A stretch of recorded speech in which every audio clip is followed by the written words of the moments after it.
is Keijo Vlogs, a Filipino actor based in Saudi Arabia, and welcome back to my channel. Agad-agad gawa tayo ng reaction video sa The Clash Top 12 Performance, The Clash Team's Top 12 Performance dito sa All Out Sunday. So I won't say it any longer. I am really excited to watch this one. Ano ang kakantahin nila?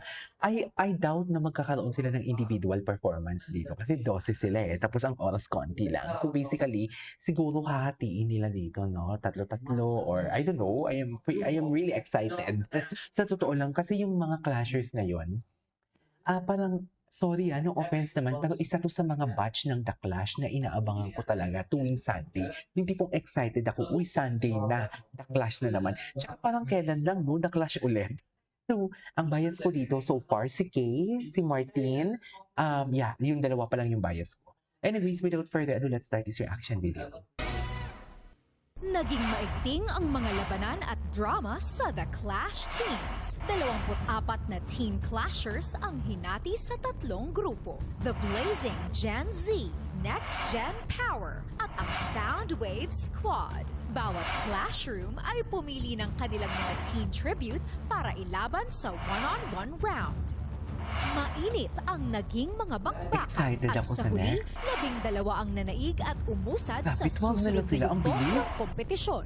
Isang napakagandang Magaling sorpresa ang grupo ang ng The natanggap Next ng Power top Gen ba 12 yun? team clashers sa pagbubukas ng bagong round. Bawat isa sa kanila ay magkakaroon ng sariling original single sa ilalim ng GMA playlist.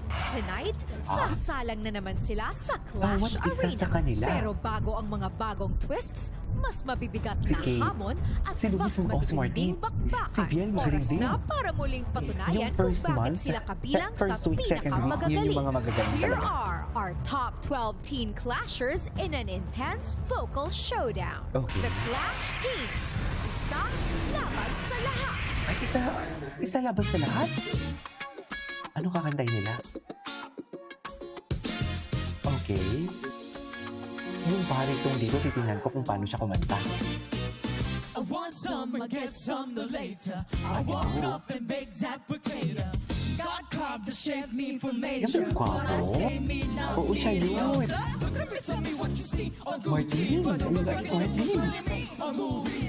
Wait, sino yung girl? Sino yung girl sa gitna? Tell me what you see on Gucci. But the recognition was really me a movie. Definitely not my reality. Ayun yung baritong yung sa gitna. SB19.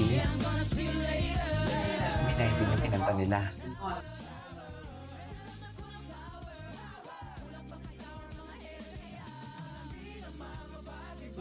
Okay, so group performance pala ito. Akala ko naman talaga, isang kanta lang pala sila lahat. Akala ko naman separate sila ng kanta. Like for example, tig-tatlo or tiga-apat, tapos separate na kanta. Hindi pala. So isang kanta, pinaghati-hatian nila. Ang dami kasi segment ng All Out Sunday. Sayang hindi masyado marinig yung mga ibang boses.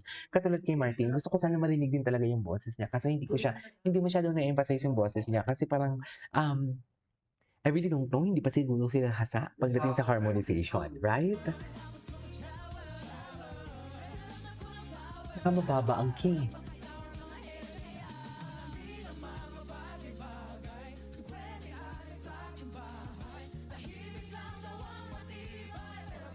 Ang gwapo nun. Ay, gento, oo.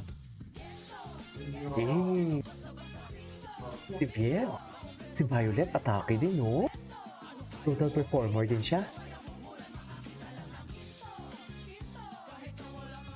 Ay, si Martin. Gwapo ni Martin. Swag. Ay, ang gwapo. Yun yung gwapo. If I'm not mistaken, siya yung pinaka second to the last na napili, no? Ang gwapo niya. Lakas ng dating. Yan yung barito. Si Bien. Wow! Attitude! I love that. Oh my God. Who is the girl ngayon sa pinakagilid yung parang naka-coat ng Burberry? Burberry ba yun? Parang checkered pala. Attitude. I love the attitude. Oh my God. The prima donnas. Ganda. Ay, ang ganda. Si Kay. Martin. God, oh my God, ang dalawa. Yan. Si Martin yung bias ko sa left. Tapos ito din, magiging bias ko rin to kasi ang magaling din siya tsaka ang gwapo din niya, in fairness. Sila talagang pinag-partner. Dalawang gwapo. Ang swag ni Martin, no? 14 years old pa lang yan, pero the way how he moves his body, swaggy talaga siya. Doon niya ako nakote. Aside sa maganda yung boses niya, sa End of the Road din, maganda din siya. Maganda yung body language niya.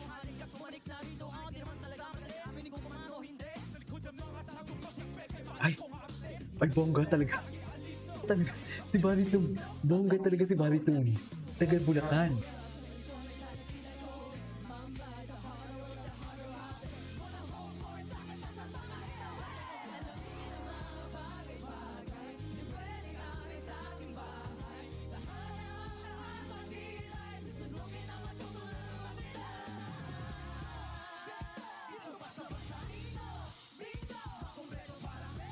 Grabe si Martin. Nakita yung galaw ni Martin doon. Swag talaga siya.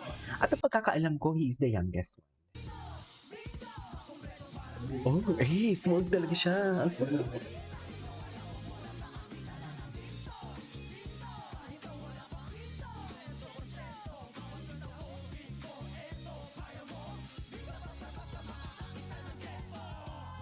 Hey! I love it.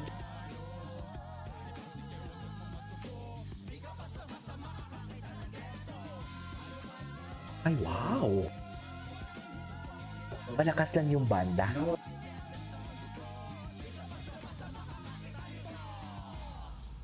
Literally nailed it. Literally nailed it. Actually, grabe talaga. Gigil na gigil sila, no? Ramdam mo yung gigil. Ang pinagdaanan ng ating top 20 Bakit? May announce ba sila? hanggang naging top 24.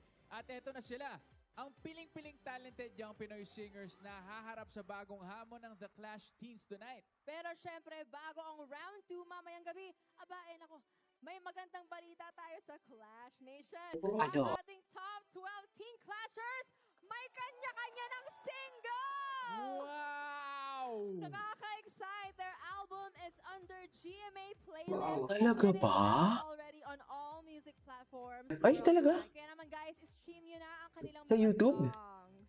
At heto naman, mamayang gabi, panibagong twist at challenges. Ano na yung naman twist? ang Ikwento mo yan. mga teen clashers. Tutukan Ano? ng intense sa bakbakan sa The Clash Teens, 7:15 Ay, wala silang i-announce. Anyways, dito sa Work Point of this video, kala ko i-announce sila kung ano yung next. So, this is Kiyo Vlogs. See you on my next vlog. Bye!